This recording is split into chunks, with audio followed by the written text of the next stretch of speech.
현재 프랑스의 마크롱 대통령이 유럽을 핵으로 보호할 것이라는 선언이 나오자 전방국으로 금지되어 있는 독일조차 핵무장을 해야 한다는 선언을 하고 나왔습니다. 독일 차기 총리가 될 메르츠는 미국과의 동맹에 확신이 없다면 나토는 이를 대비해야 한다면서 독일도 핵무장을 해야 할 상황이 올 수 있다고 NPT 조약에 대한 근본 의문을 던졌습니다.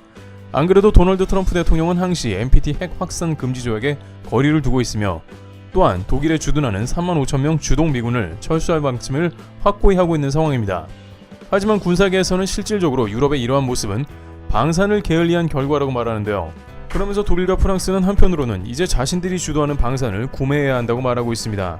그런데 독일과 프랑스를 제외한 유럽 주요 선진국들이 독일, 프랑스를 아예 제외해버리고 한국에 직접 러브콜을 보내는 상황이 급격하게 확산되고 있는 모양새가 나오고 있습니다. 서유럽의 주요 국가인 네덜란드에서 한국의 대대적인 방산 협력을 요구하고 나섰습니다. 이번 네덜란드의 대대적 방산 협력 요청은 여러 가지 면에서 유럽의 주요 강대국을 크게 놀라게 하고 있습니다. 또한 지금까지 기타 다른 서유럽 쪽에서 한국을 간만 보고 막상 대형 발주까지는 잘 이어지지 않는 기존의 패턴과는 상당히 다른 모습이 나올 것으로 예상되고 있습니다. 왜냐하면 네덜란드는 최근 한국 방산에 대해서 선을 긋고 그다지 호의적이지 않는 나라였는데 자세를 바꿨기 때문입니다. 또한 이런 네덜란드 모습이 등장하면서 놀랄 일이 생겼는데 기존의 G7을 비롯한 유럽 강대국들은 물론이고 폴란드까지 네덜란드 때문에 상당히 당황스러워하는 기색을 보이는데요. 현재 K방산의 전환점이 될 수도 있는 네덜란드의 K방산 요청 그리고 그와 관련된 사안을 정리해보도록 하겠습니다. 하지만 유럽에서는 여전히 질긴 고집을 피우면서 독일의 비싼 포탄 공장까지 지으려 하는 모습이며 일각에서는 한국의 문을 두드리고 탄약을 주문하는 게 훨씬 빠르다는 의견을 제기하고 있는 상황입니다. 이러다 보니 네덜란드에서는 우크라이나 전쟁이 사실상 러시아 승리로 끝이 나고 있고 폴란드에도 으름장을 놓는 모습이 나오자 한국에 다급한 심정으로 방문했으며 기존의 흐름을 바꾸면서 K방산의 협력을 적극 추진하고 있습니다. 또한 루벤 장관은 단순히 탄약뿐만이 아니라고 강조하면서 한국과 방산 전 분야에 대해 협력하고 싶다고 말했습니다. 네덜란드는 과학강국으로 자신들도 한국에 정보를 제공하고 한국의 빠른 생산력이 시너지를 낼 수 있을 거라 말했습니다. 그런데 네덜란드가 기술을 한국에 제공하고 함께 협력한다는 이 말은 일본에서 깜짝 놀랄 이야기입니다. 왜냐하면 일본은 네덜란드와 미국과 함께 무기 첨단 기술을 우리끼리만 공유하자는 수출 통제 집단을 만들려 했습니다. 무기에는 첨단 레이더 반도체가 들어가는데 한국을 배제하고 일본이 방산의 주체가 되겠다는 의미도 있죠. 하지만 이제 네덜란드에서 한국에 찾아와 그러한 협력을 요구하고 있으니 일본의 계획 자체가 틀어진 셈이 됩니다. 네덜란드가 정말 필요한 건 한국이 가지고 있기 때문에 네덜란드는 일본의 그런 요구를 수용할 필요도 없습니다. 또한 루벤 국방장관은 폴란드 수준만큼은 아니더라도 그에 준하는 국방협력을 원한다는 폭탄 발언을 했습니다. 이 발언 역시 폴란드를 비롯한 주변 많은 국가들의 엄청난 충격을 안겨주고 있는 모습인데요. 물론 서유럽 국가들이 하도 간을 많이 봐왔기 때문에 이번에도 신중한 반응을 보여야겠습니다만 지금까지 서유럽에서 네덜란드와 같이 전적인 협력으로 한국 방산을 받아들이고 싶다는 경우는 거의 처음이며 또한 바로 옆에 독일이 있는 네덜란드에서 독일 현실을 보며 정답은 대한민국이라고 인정했다는 것도 중요한 점입니다. 여기에 실제 과학기술 강국인 네덜란드에서 한국과 협력 시에 이스라엘과 같은 효과를 낼 수 있습니다. 네덜란드는 유의미한 결과가 도출될 수 있다는 것입니다. 호주와 같이 지나친 공장 건설과 기술 이전 등 너무 많은 것을 단번에 내어주는 일은 지양해야 할 것이며 이번 기회를 통해서 서유럽 국가들이 한국에 더 많은 오퍼를 낼 수 있는 상징적 기회를 삼아야 한다는 의견입니다. 러시아가 세력을 확장해가면서 더 많은 국가들이 대한민국의 문을 두드리고 있습니다. 현재 덴마크 총리가 말 그대로 발등에 불이 떨어지며 한국을 찾는다는 소식이 들려옵니다. 덴마크에서 이러는 것은 말 그대로 우크라이나 사태와 더불어 트럼프 대통령의 야욕 때문인데요. 트럼프 대통령 당선 직후 러시아가 유럽을 순식간에 위협하는 상황에 이르렀으며 이제 미군은 러시아와 협상 이후에 유럽에서 서서히 미군 병력을 철수시킬 것으로 관측됩니다. 자칫 러시아가 유럽 앞마당으로 쳐들어오기 때문에 덴마크는 발등에 불이 떨어진 건데요. 게다가 트럼프 대통령은 덴마크령인 그린란드를 미국이 가져가겠다고 청천벽력 소리를 했습니다. 지금 상황에 미국이 그린란드에 군대를 보낸다면 그 누가 그것을 막을 수 있겠냐는 의견이 나온 거죠. 총리는 오직 속도만이 중요하다면서 한국 방산이 자랑하는 속도에 대해서 언급하고 있는데요. kun én ting, der tæller nu, og det er hastighed. For virkeligheden er desværre, at vi er bagud. Ifølge NATO, der producerer Rusland mere ammunition på 3 måneder, end NATO gør på et helt år. 당장 탄약 생산 문제를 거론하는 것을 보니 급하긴 급한 모양인데요. 실제 탄약 부족 문제는 유럽에서 지난 2년간 지적되었으며 부랴부랴 탄약 공장을 세우고자 합니다. 덴마크는 러시아도 경계해야 하는 데다가 그린란드에 군대도 배치해야 하니 매우 바쁩니다. 그러나 덴마크는 GDP의 1% 정도만 국방비를 써왔으니 탄약 공장은커녕 무기조차 변변치 않습니다. 따라서 덴마크는 기존의 국방비를 두세 배 늘리며 최대한 속도전으로 무기를 사들여야 하는데요.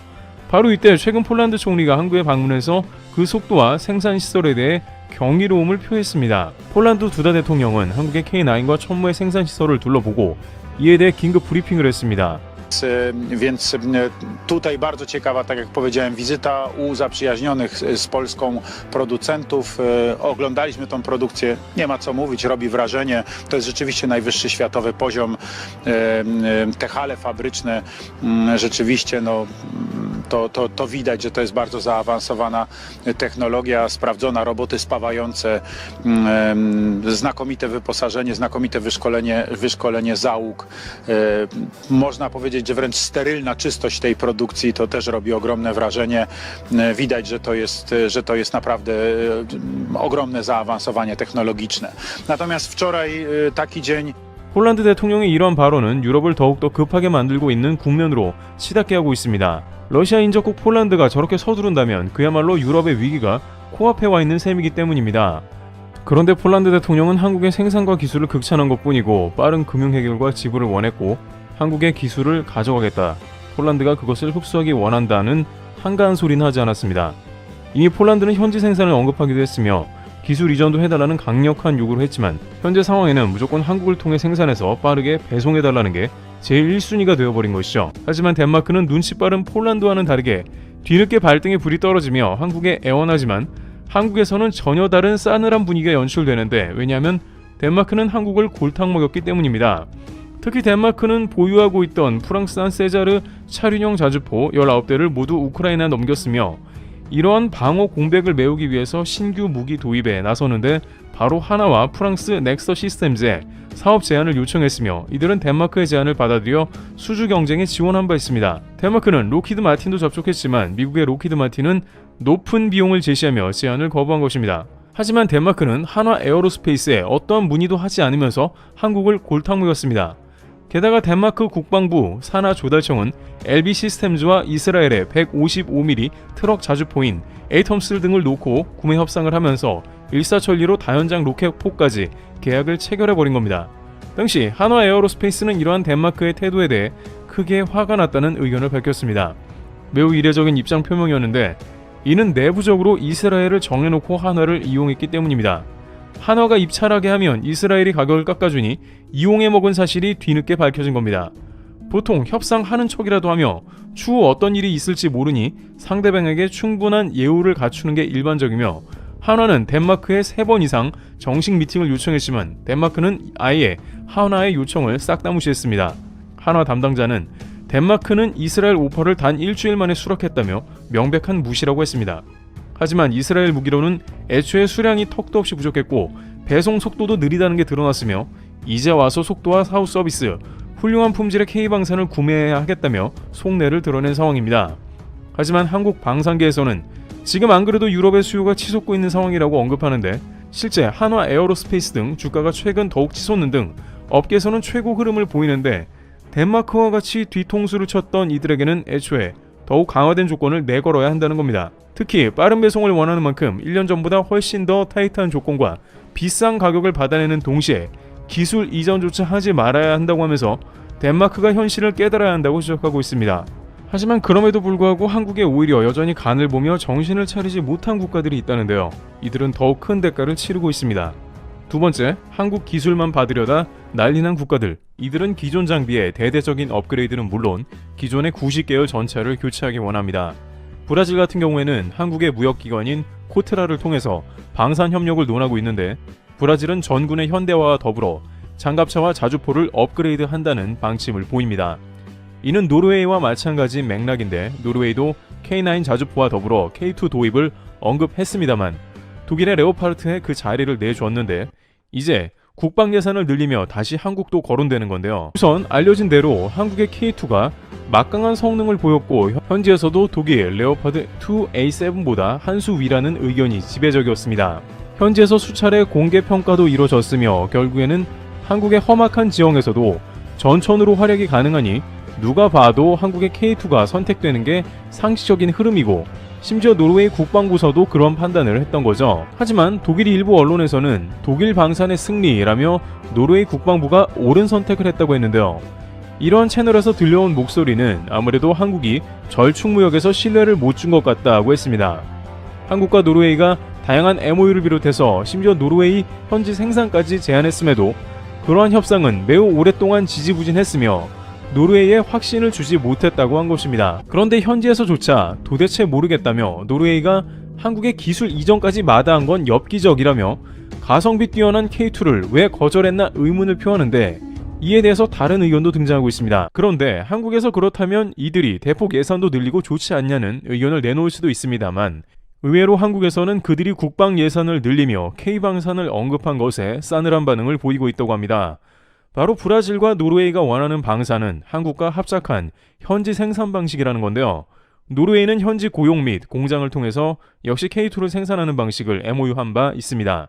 물론 폴란드도 그러한 방식이고 K2의 경우에는 유럽의 K2 생산 허브로도 논의되고 있습니다. 그러나 이러한 방식은 폴란드와 비교해 좋지 않은 것으로 평가되고 있다는데요. 왜냐하면 이들은 물량이 너무 적고 기술만 빼먹을 가능성이 농후하다는 이야기가 나옵니다. 또한 브라질 같은 경우에는 한술 더 떠서 더욱 곤란한 경우가 있다고 하는데요. 일단 폴란드는 K2 물량만 1000대를 뽑아낸다고 하는데 이 정도면 현지 생산에도 전혀 문제가 안 됩니다. 여기서 나온 막대한 이득은 물론이고 생산된 전차는 유럽에 공급되어 말 그대로 허브 역할을 하게 됩니다. 따라서 1000대 이상의 물량이라면 현지 기술 이전이 다소 포함된 물량이라도 큰 상관이 없습니다. 핵심 기술 이전도 아니거니와 이렇게 하면 나토에 공급되는 후속 물량도 더욱 커지기 때문입니다. 그러나 노르웨이는 애초에 물량도 적었고 그 가운데 호주 같은 꼴이 나기 십상이라는 뜻이 되어버립니다. 호주는 장갑차를 처음엔 450대, 그 다음엔 350대로 줄이더니 이제 150대를 거론하고 있습니다. 현지 대규모의 생산의 모범 사례로 여겨질 호주였으나 결국은 뒤통수였다는 의견이 나오고 있는 겁니다. K9 자주포의 경우에는 30문가량으로 축소돼 사실상 사업의 의미가 크게 약화되어 버렸다는 겁니다. 물론 이는 처음 나온 말은 아니고 작년 4월경에도 장갑차 사업이 축소될 수 있다는 의견이 나왔는데 호주의 랜드 400 페이스 3 규모가 축소되어 장갑차가 450대에서 350대로 준다고 했습니다만 최근 호주 국방은 이보다 훨씬 많은 숫자를 감소시켜 겨우 130대만 주문하겠다는 겁니다.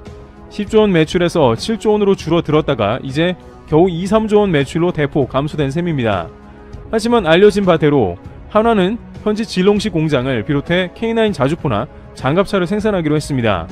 그렇게 하지 않으면 K방산은 미국 등에 비해 다소 불리한 점이 생겨 그런 결정을 한 것이죠.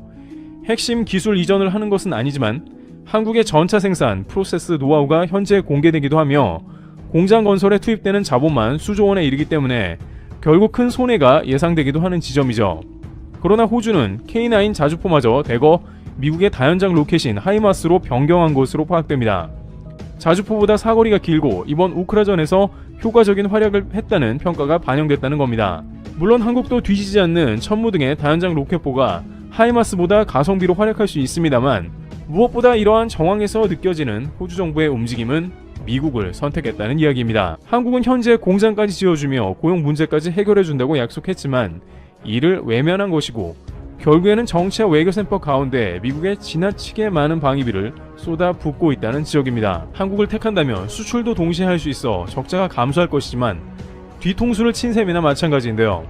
한국은 호주의 장갑차와 자주포 대규모 프로젝트를 위해서 수년간 공을 들여온 곳은 물론이고 한화 등 현재 쏟아부은 노력은 이루 말할 수 없는데 이를 한순간에 너무 쉽게 날린 모습이 나온 겁니다. 게다가 브라질 같은 경우에는 현지 생산뿐만 아니라 브라질 내 방산 사업 육성이 주요 목표입니다. 브라질은 K방산을 수입하는 게 주 목적이 아니라 자국 업체를 키워서 수출하는 게 최종 목적이죠. 이는 당장 급한 폴란드와 같은 국가와는 큰 격차이며 브라질은 폴란드처럼 방산이 시급한 건 아닙니다. 다만 한국을 거론하는 것은 역시 적은 물량을 생산하다가 기술만 빼가려는 게 아니냐는 겁니다. 기술을 빼간 다음 브라질 방산업체들을 성장시켜 역으로 뒤통수가 나오는 상황이 된다는 겁니다.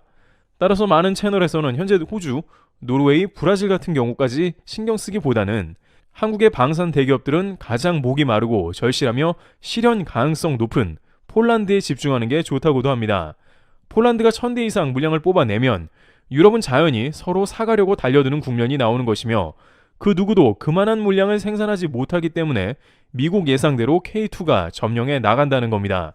미국은 앞서 전문 군사 외교 매체에서 미국의 M1과 한국 K2가 유럽 전체를 지배한다고 내다봤으며 그 과정 가운데 유럽의 방산업체 대부분이 퇴출될 것으로 예상하기도 했습니다. 이와 같이 현재 많은 국가들은 K방산을 이용하기만 하려고 한국 주변에 득실거리는 모습이 나옵니다. 그러나 옥석을 구분하고 주요 거점에 집중해 대량 생산을 밀어붙여 게임을 끝내야 한다는 말이 나옵니다. 트래블TV였습니다. 감사합니다.